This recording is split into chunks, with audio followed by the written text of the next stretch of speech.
Okay, so today I am going to talk on optimizing column order for performance and long-term maintenance. I'm sure most of you agree that Postgres is one of the powerful database system, and like any other complex system, performance is depend how you store the data, how you access the data, right? That we are going to see in this talk. Here is a little bit about me, so that you can listen me if you wish. My name is Amul. I am a database developer at Enterprise DB. I am working from Pune location. I have around 12 years of Postgres database internal developer experience. Okay, so why it's matter? Okay, column ordering, it does not only improve the performance benefit, but it's long term affect the maintainability as well. So when you strategically arrange a column right order, it's optimize your IO, it optimize your storage, and it reduce the overall execution time of query that we always looking when you want to make best performance out of any system, right? And also we are going to see how it's going to affect the sequential scan, index scan, and very important that maintenance activity that we have vacuum, cluster, rebuilding indexes. Okay, here is the agenda. I would like to start with access latency, and I just want to give some feel that what is the access latency. We always talk about the number, some microsecond, some nanosecond, but we not make sense out of it. So I'm just doing some experiment, so we can talk on that. Then we'll talk on value and types in a Postgres, tuple construction and alignment and padding, and then later we see the advantage and disadvantage and some consideration that might you get in between when we reach to the almost middle of the presentation. Okay, access latency. The access time increase from top to down. When you are in CPU, the memory access is much faster, super faster compared to the disk. And to bridge that gap, we have a RAM, right, in very earlier day, but we have more thing in between from RAM to CPU as well that we call L1, L2, L3 cache. So that some experiment to increase gain the performance, but okay, here is a latency number that every programmer should know. Okay, so L1, L2 cache is the memory reside inside the CPU. It is a small memory, high speed, and it very costly compared to the disk and SSD RAM. Let's say when you try to access any data inside the L1, it takes almost 1 nanoseconds. And L2 is 4 nanoseconds, it's a 4 times slower, okay. But what is a 1 nanosecond? We cannot do any movement in 1 nanosecond as a human being. So in the universe, the fastest thing is light.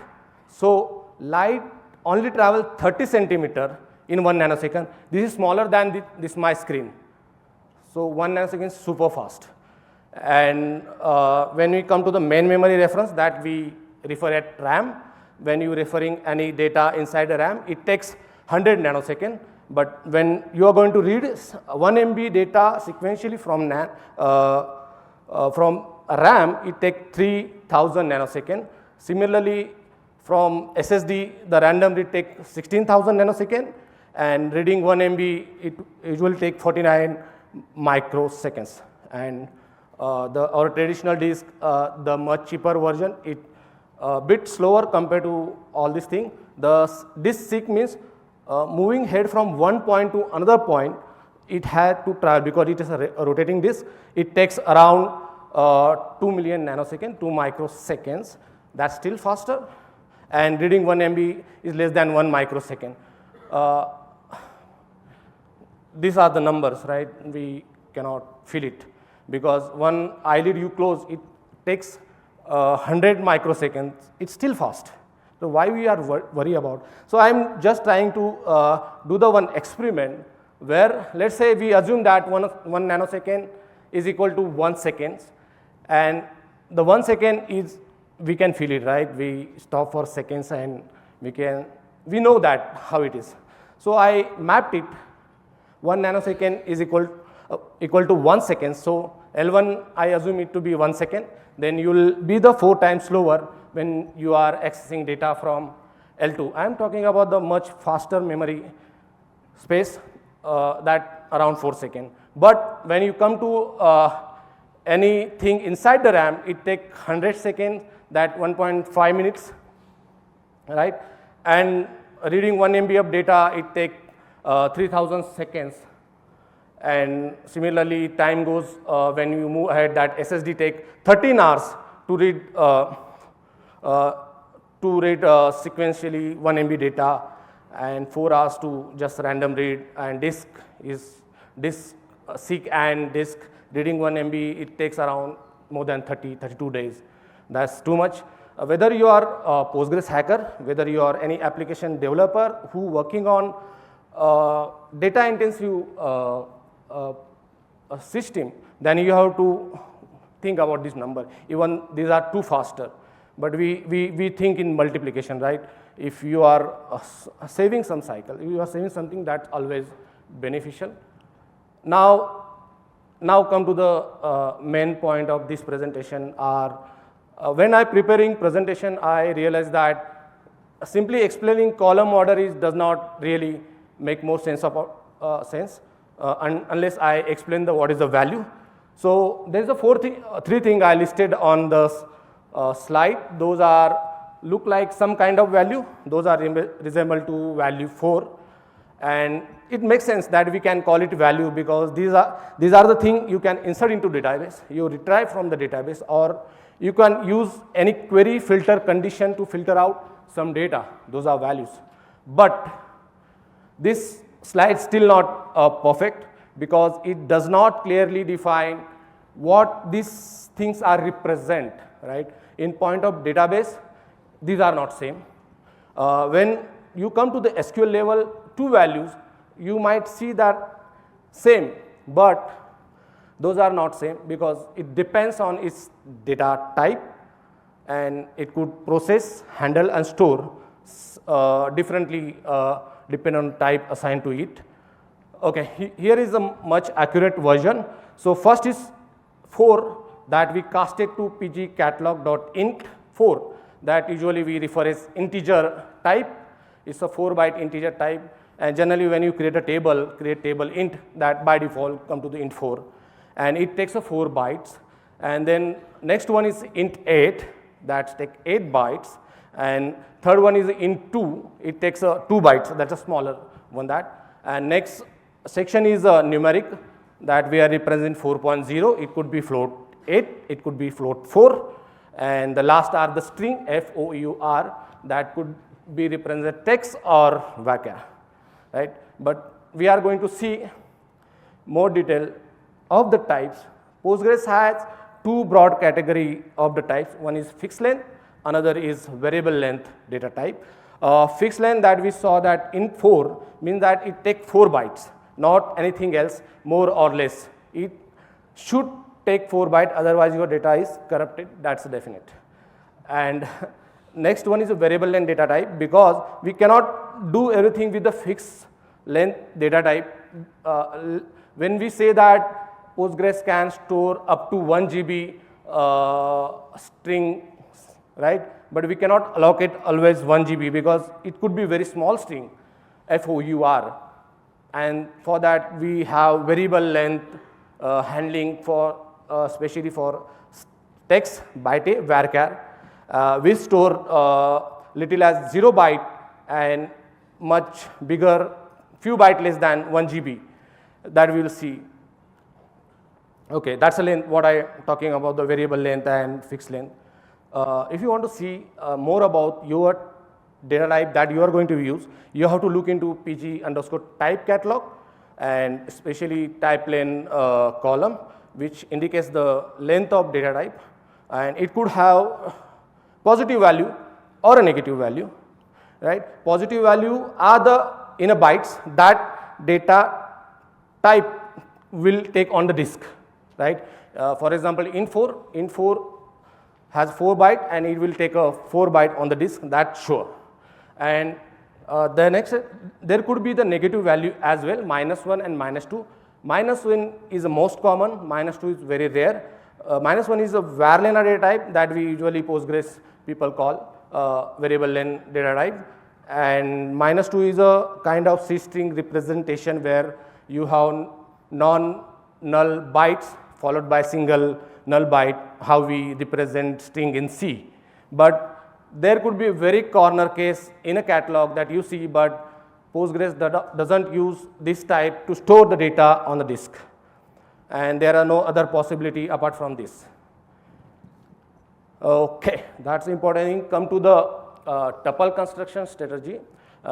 When you insert the data in a table, internal code prepare a tuple that start from 23 byte header. Internal code take care of its storage and alignment efficiency. So then we usually have null column as well. So after that there could be null bit map, 1 bit per column that store after that, and then we have to pad out it to 8 byte boundary. So for that's the architecture faster access that we are going to see. And the next okay, and then next after that padding, all the column are written sequentially, but there could be more padding in between the column values depending on its alignment, and you want to see what is the alignment of a particular database. You have to again go to the PG_type catalog, and you have to see tip line column where it represents a value C, S, I and D. It short form for char, short, integer and double. It takes 1, 2, 4, 8 byte respectively. And okay, padding and alignment is a bit of complex topic, but in short we can see that particular data should start at particular offset, which is the multiple of that alignment. That's the important thing. That's the rule we have to follow. Here is the example that would make you more clear, because previous theory might not easy to get in. So okay, I said that we start 23 byte header. We start from 0 to 22 will be header. We are a C programmer. We count from 0, not from 1. So 0 to 22, it's a 23 byte header. I skipped from this graphics, and then we have padding byte, so that column start at multiple 8. I have took the example foo table where no column is not null, so I don't having any null bitmap for the column, but I have to start at multiple of 8, so there will be padding. I skip from this graphic, so my value for column A start at the position 24, and 24 and 25 will be consumed by column A, and next column is int4. It has alignment 4. So the rule is that it should start multiple of 4, right? So 26 is not multiple of 4, and same for 27. So we should start at 28. 28, 29, 30 and 31 will be occupied by B, that's in 4 column. That how you see that there is a 2 byte we have padded, that you can see it's a west. But let's take one more example. This is I copied from Percona blog. They have written a nice blog. You can see the quick summary and go through that. Here is a table which has first column is small int, that's int 2. Second is big int, that int 8, third one is normal int 4, and last again big int, that would take 8 byte, right? So as I said, there is a header and then padding bytes, and my first column, that C1 small int will start 24 like a previous example. The first 2 byte will be occupied by this C1 column, and then the continuous 6 are padding bytes. Why? The reason is that C2 is big int, and the rule is that you have to start multiple of that alignment, 8 byte alignment. So I have to start 32 is a multiple of 8. So my C2 column start at 32 position, and I'll occupy the 8 byte. Then next column is C3, that's int 4. 4 should multiple of 4 offset. So I started at 40, that's okay, that's good, no padding in between. It occupy 4 byte, but last column is again begin. It should start multiple of 8, and we have to start it 48. So you see there are more padding byte, it almost 10, it's 10. So you have wasted that much, and that things we need to care when we are creating any table or designing schema. So again, here is slide rearrangement where we completely remove the padding. Earlier you see there is a 56 byte tuple, but here we come to the 46 byte. The reason is that we somehow arrange it so that we could match, or here luckily we have removed all the padding, but you could minimize, right? If it is not possible to always remove the padding. So we have 8, then again 8, then 4, and then 2. That's no padding, and it's a 46 byte tuple, and that's very good example that can be explained. Okay, whatever I explained are just about the fixed length data type, those examples. But I would like to touch on varlena as well. Why would I? Because this is a much commonly used data type in a Postgres, and Postgres has varlena, simple varlena and short varlena. And simple varlena is 4 byte length word. Thus, the length value could be 4 to 1 byte less 1 GB, and after that length word there will be payload data, actual string. And then we have short varlena. Why would we have that? It takes 1 byte header. For example, if you want to store very small string, hello, right, that 5 length string, but you are taking 4 byte word length, that could be too much for that string, right? For that, Postgres 8.3 or 4 has got in this optimized short varlena, where header means that word length could be 1 byte and you could store rest of the string, but there is a limitation that you could store up to 127 byte including that header. Header I mean that word length. So after that it always takes 4 byte if the string is much bigger, but that is a very common use case when you store the name, first name, last name, all data. Those are usually used this when we store on the disk. Before going to the example, I would like to cover the toast as well. It is a very famous topic. Why we are doing that? Postgres uses toast to store the text data type, that variable length data type, and the reason is that limiting size so that it could fit to 8 KB page size, and Postgres doesn't want you to store same string multiple pages of a main table.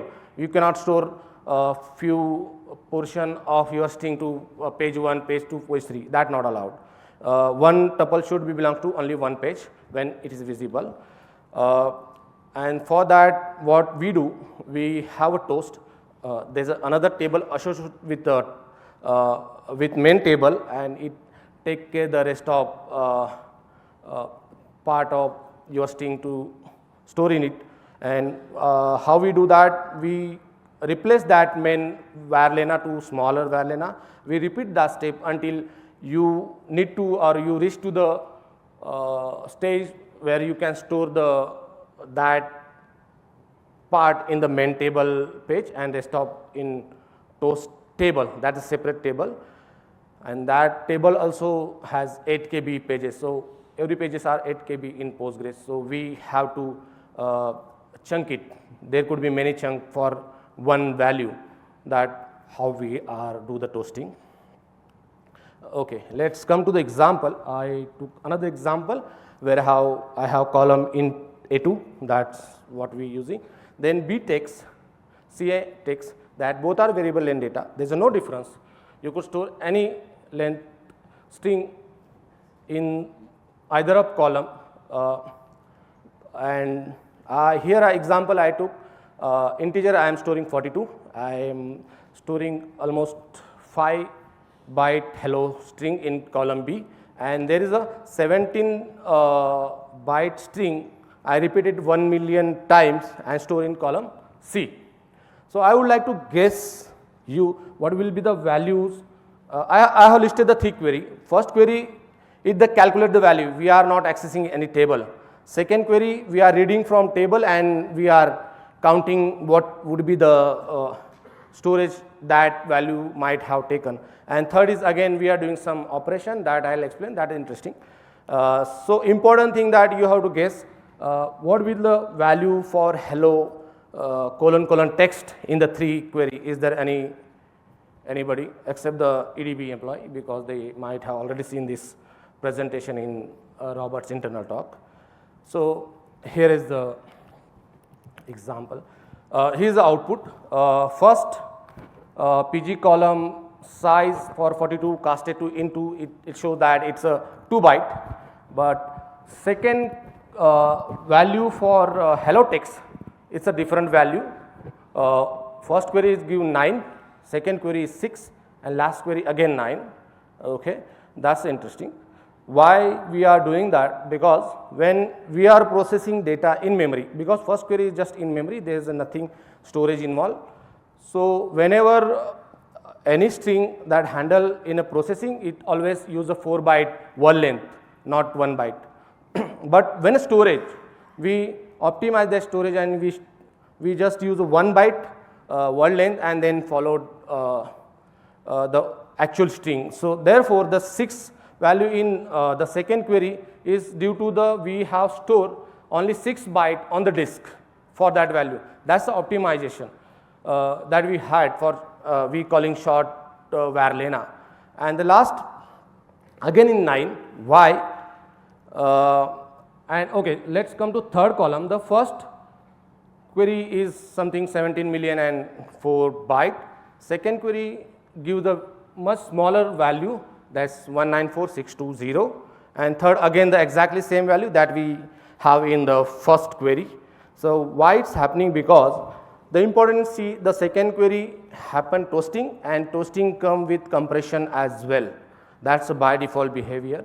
While compression, we try to compress that data, and that the reason that you see the lesser number of bytes in the second query, that's 194620. But third query, what I am doing is that I take column A plus 0, that I am trying to process that data, right? I am doing some operation.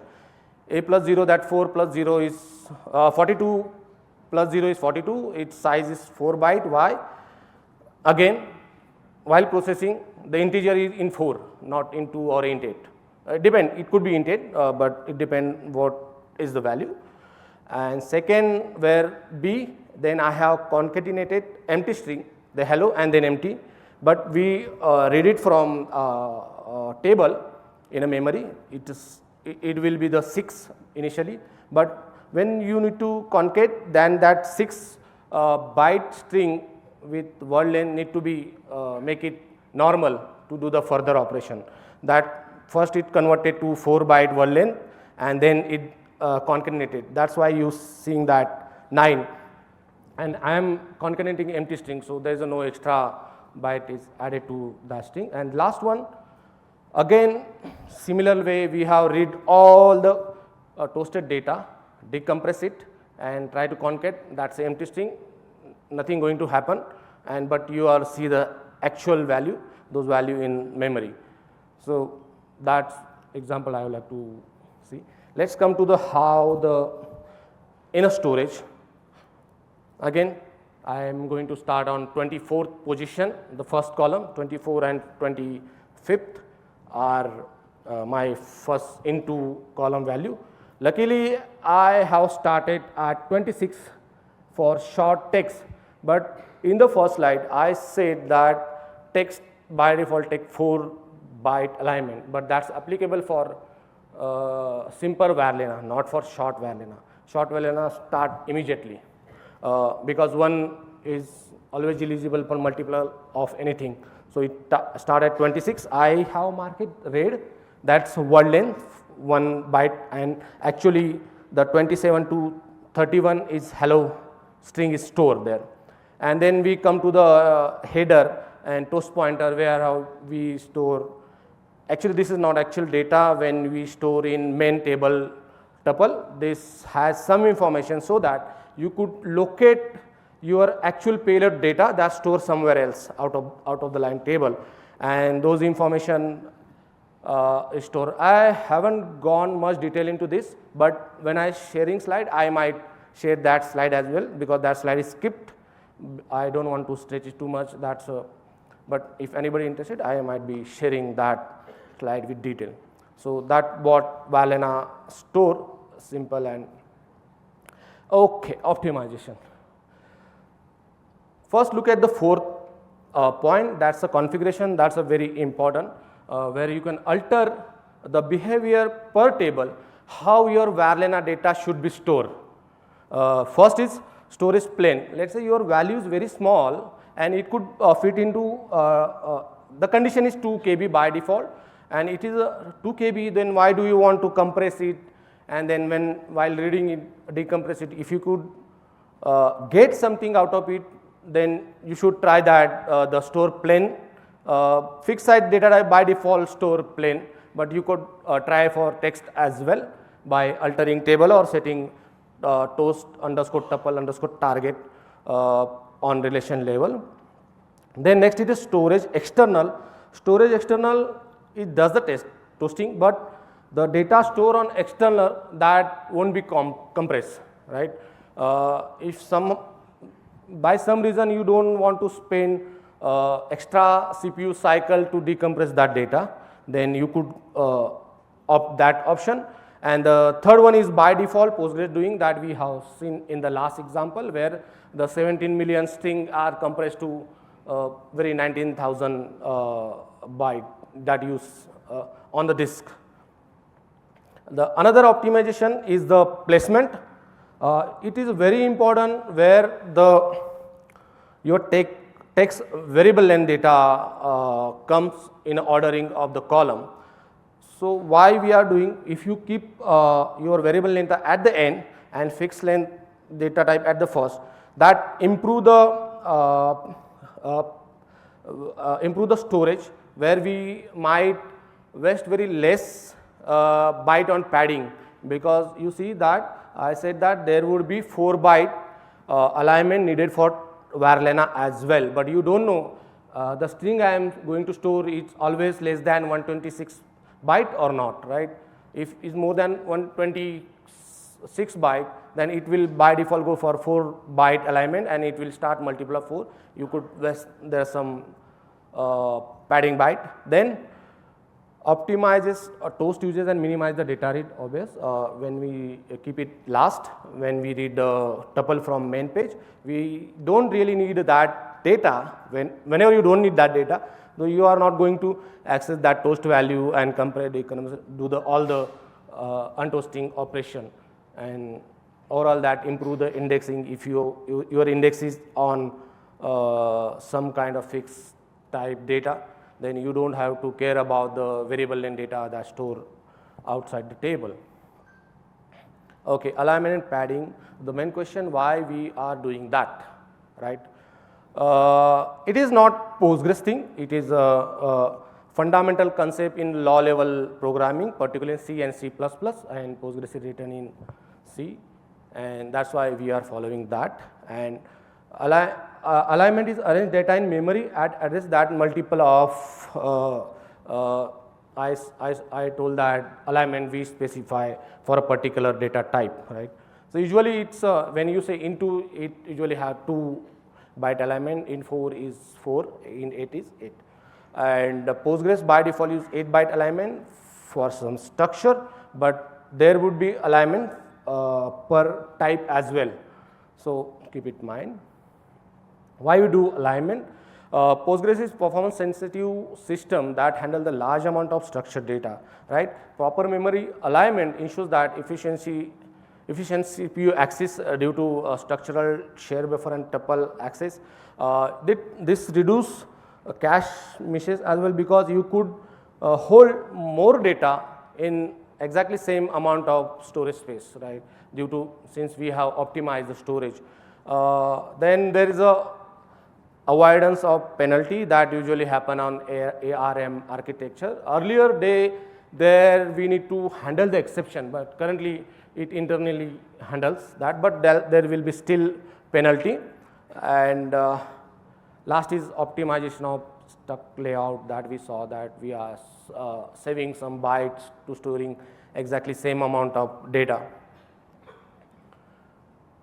Okay, that first point is efficient CPU access. All the CPU, modern CPU are read data in particular fixed size chunk that usually called words or cache line rather than reading one byte at a time. For the efficiency, CPU fetch data in that chunk from RAM to it L1, L2 cache, and again the CPU register also aligned with the same word length for the efficiency. So it always has a contract that we have to read only that much chunk, and that's overall improve its cache optimization. Again the same thing, you are able to pack much larger data in smaller space. Okay, all right. Here is one example of CPU read.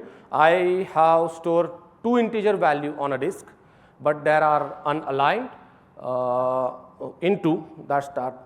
Just forget about the number. Here is, we are not talking about the tuple, we are talking about the raw memory.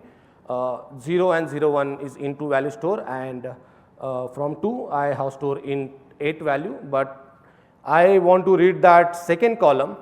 Then I have to use 2 operation. First I have to read from 0 to 7th position first, first operation, then again the second part, and we have to do the 2 operation to reading the 1 column value. But if you could align that 8 byte in either first byte or the last byte by some padding, you could do in one simple operation to read it. Instead of doing 2, we are doing in 1 shot. Okay, what other alignment in a Postgres? The tuple storage that we have just talked, we are discussing, right?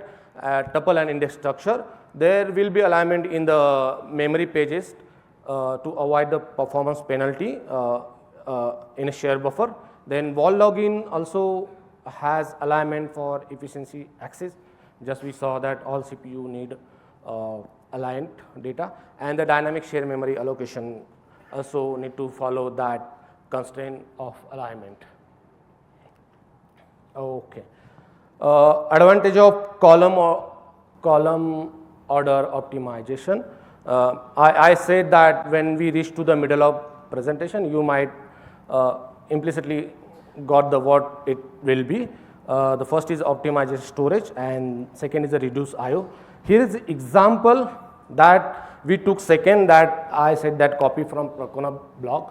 I inserted some 1 million, it's a 10 million record, and first table size around 575 MB, whereas second optimized example is just 498 MB. We are saving 77 MB, and 77 MB is not much, but you could ask somebody whose system is out of storage and they want to some speed write few walls, because if you cannot write wall, then system is stopped. I saw that example. People are really struggling when suddenly system goes out of storage.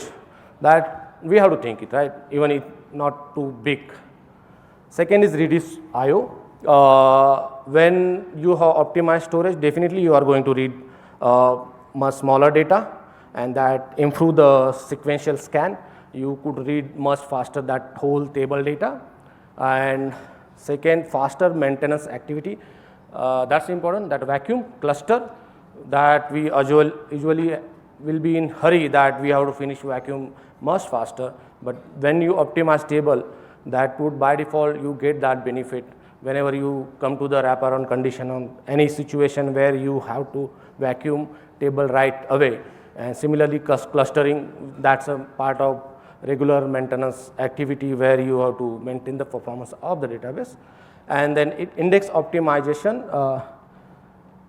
Index optimization, when you use indexing on table, if column are stored on very first order total at the first position, that filter condition might work much more efficiently. So because it don't have to go to end and read that column value and do that, right? That sick operation, that we could avoid that. Okay. Every optimization comes with limitation, because you have to look into what you are going to optimize, but you have to think, you have to balance out that performance with the query complexity and the maintainability for the long term. Maintainability consideration is the first query, complex query, and then long term cost. Whenever you do over optimize, your query could be much complicated, which is hard to debug, hard to change it, and it could be very difficult when you want to do some changes or update it, and if you hand over to somebody else, and understanding it might definitely waste much more time for a complex query. And the long term cost, optimization sometimes give you small cost benefit you can see today, but you have to see the long period of overhaul, and that need to be considered when you trying to optimize your query. When to optimize the query? When your query has high cardinality column, when you have too many filter condition, then you have to think what could be order, but you could sometime afford some padding. By affording some padding, so you should keep those column and in the first few positions, so that filter condition work much more efficiently. Then again frequency SS query, the both are linked.